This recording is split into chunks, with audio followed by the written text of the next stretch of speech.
Selamat pagi Dunsana Kranah Minang dimanapun barado. Baka Dunsana Hariko mudah-mudahan selalu sehat dan tetap semangat. Kembali lagi bersama saya Putri Febrina Marlini, hadir kembali di Berita Padang. Sejumlah informasi telah kami siapkan untuk Anda. Berikut kami sampaikan 3 berita utama hari ini.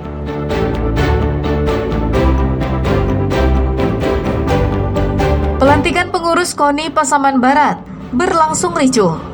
Seorang pengurus cabang olahraga dipukul.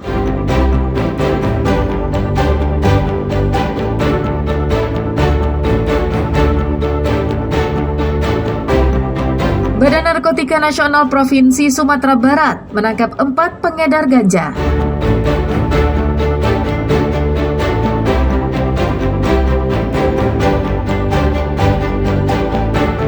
Sana massal diikuti ribuan warga Kabupaten Solo dan warga Padang juga melakukan olahraga massal.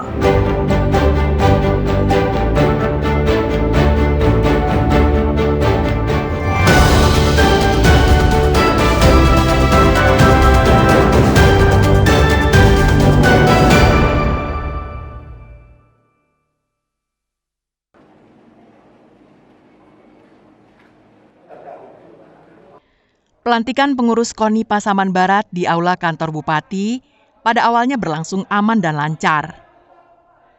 Namun saat Ketua KONI Provinsi Sumatera Barat memberikan sambutan, salah seorang pengurus cabang olahraga menyampaikan protes terkait surat sanggahan yang mereka kirim pada tanggal 24 Juni dan surat terkait dari KONI Pusat tanggal 17 Juli lalu belum dibalas oleh Ketua KONI Sumbar.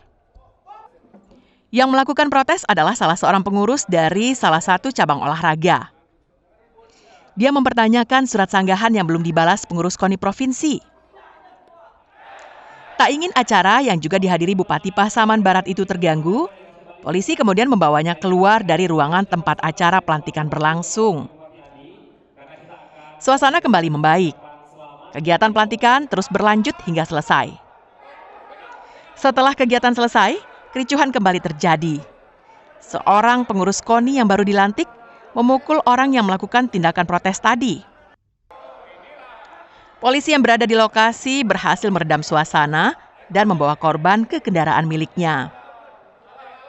Korban yang tidak terima karena memperoleh tindak kekerasan melaporkannya ke Polres Pasaman Barat. Selain itu, korban juga pergi ke Rumah Sakit Ibnu Sina Simpang 4 untuk divisum. Pada tanggal 8 Juli, KONI Pusat sudah menyurati KONI Provinsi yang pada surat tersebut intinya musorkap dan proses musorkap KONI Pasaman Barat kemarin itu tidak sesuai dengan anggaran dasar dan anggaran rumah tangga KONI. Pas kita melihat ke belakang, kita dipukul oleh salah satu peserta di sana kan.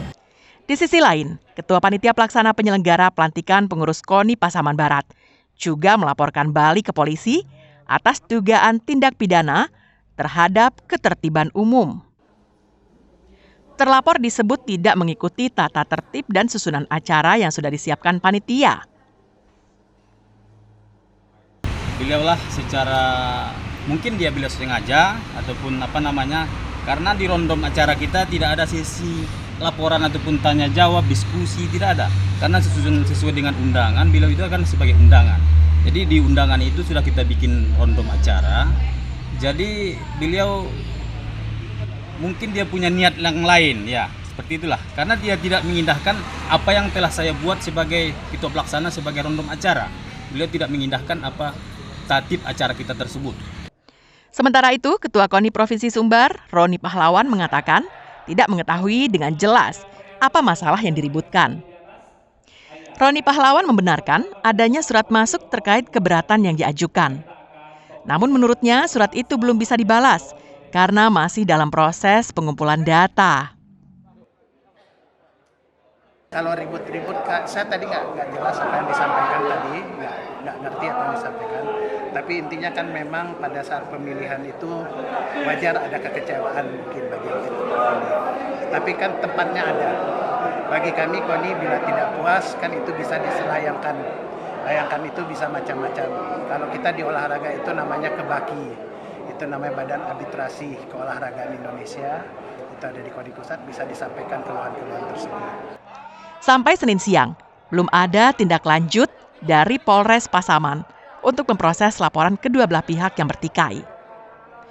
Tim Liputan Berita Padang melaporkan dari Pasaman Barat.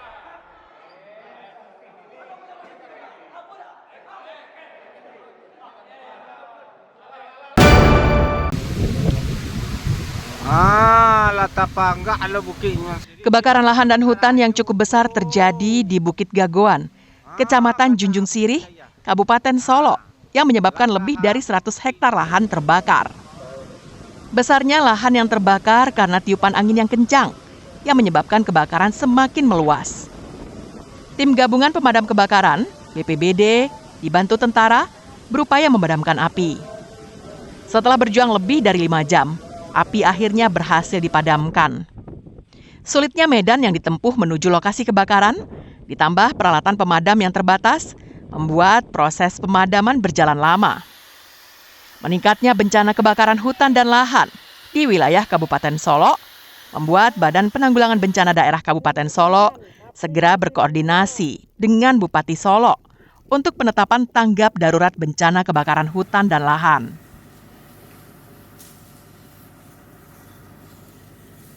Karena itu kemudian saya koordinasi dengan pimpinan, kita akan mengeluarkan pernyataan Bupati tentang kondisi tanggap darurat.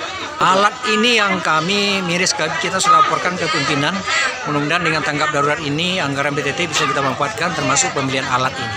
Menurut data BPBD Kabupaten Solo, dari bulan Mei hingga pertengahan Juli ini saja telah terjadi hampir 100 kali kebakaran hutan dan lahan yang tersebar pada berbagai lokasi. Gernadi melaporkan dari Kabupaten Solo.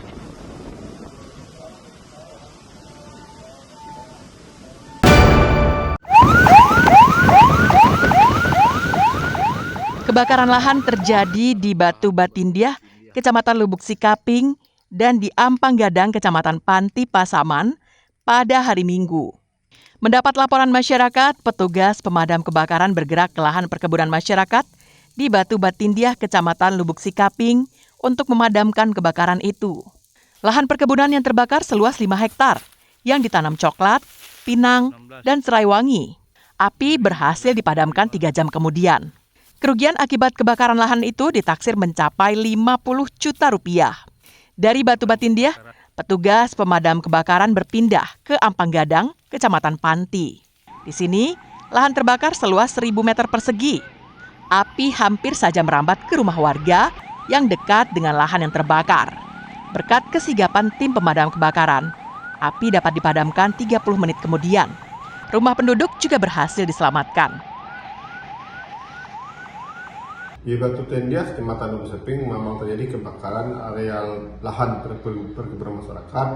Lahan ini lebih kurang kita kirakan 5 hektar. Setelah kejadian di Batu Batindiah, kebakaran pula di Ampang Gadang, Kecamatan Mati. Lahan tersebut berdampingan rumah masyarakat. Sudah hampir terbakar rumah masyarakat. Dengan kesigapan anggota, alhamdulillah rumah masyarakat tersebut selamat. Memang dengan keadaan cuaca sekarang sangat ekstrim, api tersebut memang timbul sendiri, hanya dengan cuaca sangat panas. Hingga kini belum diketahui penyebab pasti kebakaran yang melanda lahan perkebunan masyarakat tersebut. Fauzan melaporkan dari Pasaman.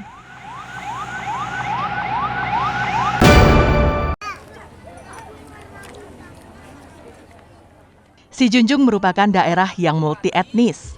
Selain suku Minangkabau, di sana juga bermukim suku-suku lainnya, seperti Jawa, Sunda, Nias, dan Batak.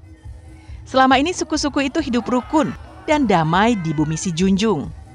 Ratusan warga dari suku Batak yang berdomisili di Nagari Kunangan Parit Rantang, Kecamatan Kamangbaru Sijunjung, menggelar perayaan ulang tahun Parsahutaon Dosroha yang ke-30 tahun.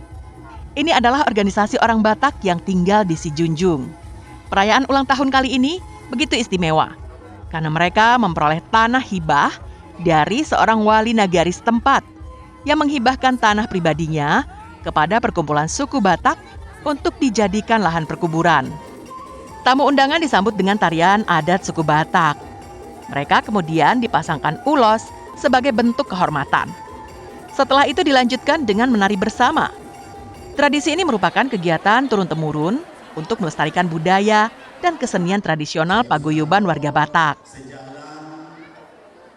Kita menjalin silaturahmi dengan warga masyarakat yang ada di Kunangan Parik Rantang dan merayakan hari ulang tahun yang ke-30 Paguyuban Dosroha, sekaligus penandatanganan prasasti tanah wakaf yang dihibahkan oleh Bapak Datu Abu untuk masyarakat Kristen yang ada di Kunangan Parik Rantang.